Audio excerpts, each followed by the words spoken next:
The bulk of all internationally traded crude oil in 2022 comes from three regions. The first is the most important, the most obvious, and the most problematic: the Persian Gulf. Before roughly 1500, the region was in the middle of everything. What global trade existed was dependent upon the lands and waters surrounding the Persian Gulf as a means of connecting the vast territories between Europe and the Far East. But the Americans were hardly the first people to find the region aggravating.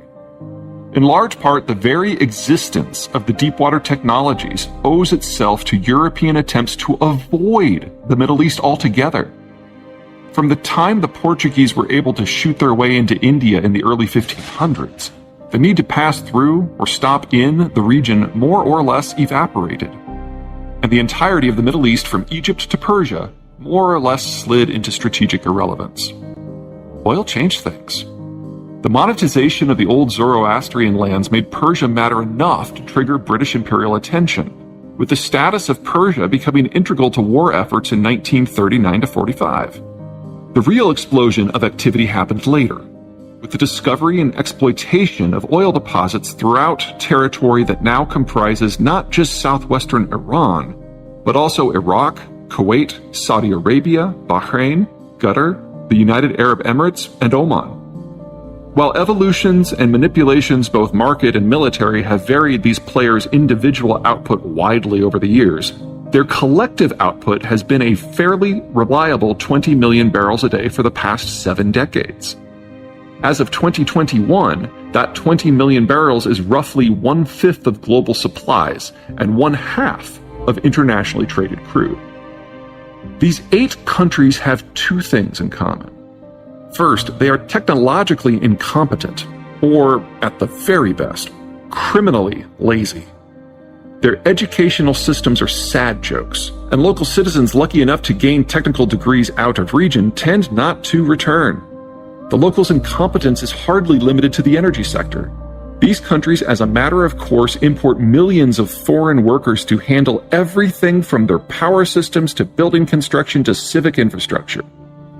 All 8 countries rely on outside workers, primarily from the United States, the United Kingdom, France, Russia, Turkey, Algeria, and Egypt, to keep the crude flowing. The region doesn't need all of these foreign players, but each in-region country needs at least one of them. Second, as technically incompetent as these states are, they are even less competent when it comes to naval action. Few have ever domestically constructed anything more interesting than a speedboat, and in nearly all cases, not even that. Iran's navy in particular is mostly comprised of inflatable zodiacs. Imported, of course. None have the capacity to patrol their own coastlines, much less their trade approaches, much less the trade lanes upon which their income, their existence, depends. Every single one of them is utterly dependent upon outside powers to get every drop of their crude production to end consumers. For more than half of those exports, that means reaching the Northeast Asian states of Japan, Korea, Taiwan, and China.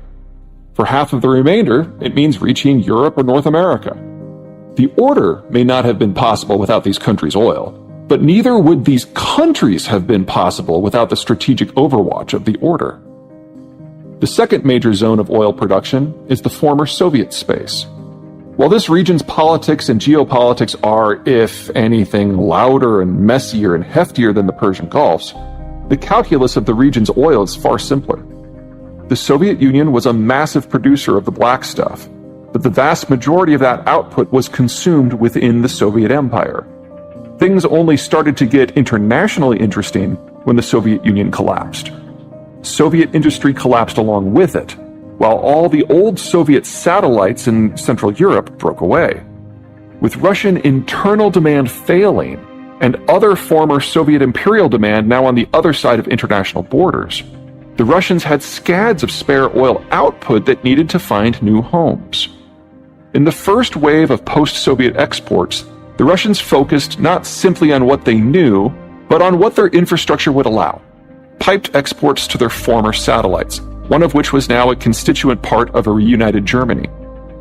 The second wave expanded upon what the Russians knew, thickening and extending those pipe links through Central Europe into Western Germany, Austria, the Western Balkans, and Turkey. In implementing Wave 2, the Russians discovered that ports like Gdansk in Poland, Ventspils in Latvia, and Constanta in Romania could serve as offloading facilities for Russian crude, enabling it to sell on to customers far and wide.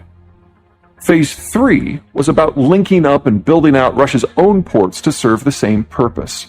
Primorsk near St. Petersburg on the Baltic Sea, and Novorossiysk and Tuapse on the Black Sea. During these first 3 phases, the other former Soviet states were hardly standing still. Now divorced from their former imperial master, all needed to establish their own income streams, preferably ones that were not beholden to Moscow.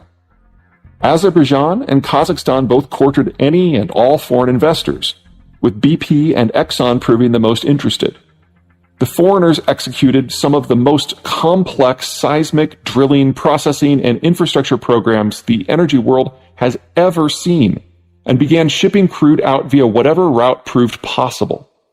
Some routes tapped into legacy Soviet infrastructure, heading north and west to places like Ventspils or Novorossiysk.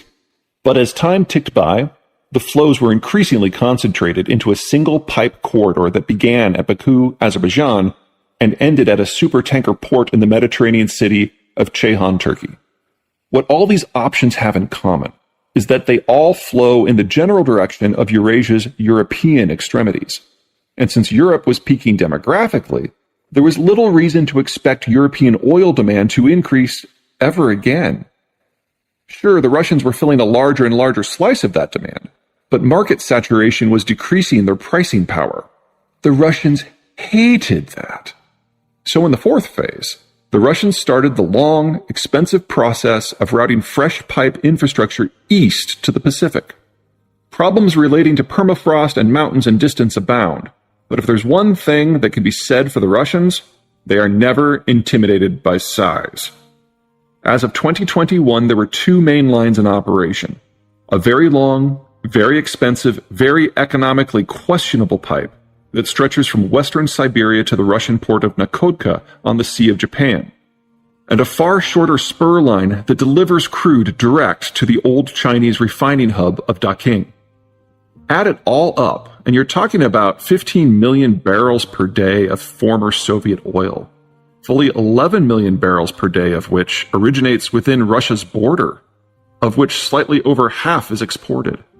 Easily the second largest source of internationally traded crude flows on the planet. There are problems. Most of Russia's oil fields are both old and extraordinarily remote from Russia's customers. Fields in the North Caucasus are all but tapped out. Those of Tatarstan and Bashkortostan are well past their peak, and even those in western Siberia have been showing signs of diminishing returns for more than a decade. With few exceptions, Russia's newer discoveries are deeper, smaller, more technically challenging, and even farther from population centers. Russian output isn't in danger of collapsing, but maintaining output will require more infrastructure, far higher upfront costs, and ongoing technical love and care to prevent steady output declines from becoming something far worse. The Russians are no slouches when it comes to oil work, but they were out of circulation from 1940 through 2000. The techs involved came a long way in that time.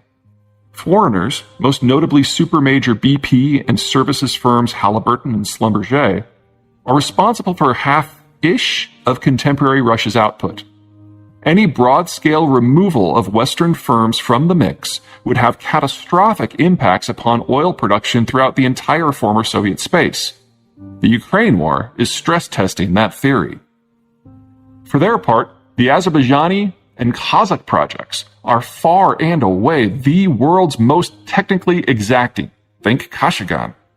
Aside from the handful of folks in the world's supermajors who designed these projects, no one on the planet can maintain them.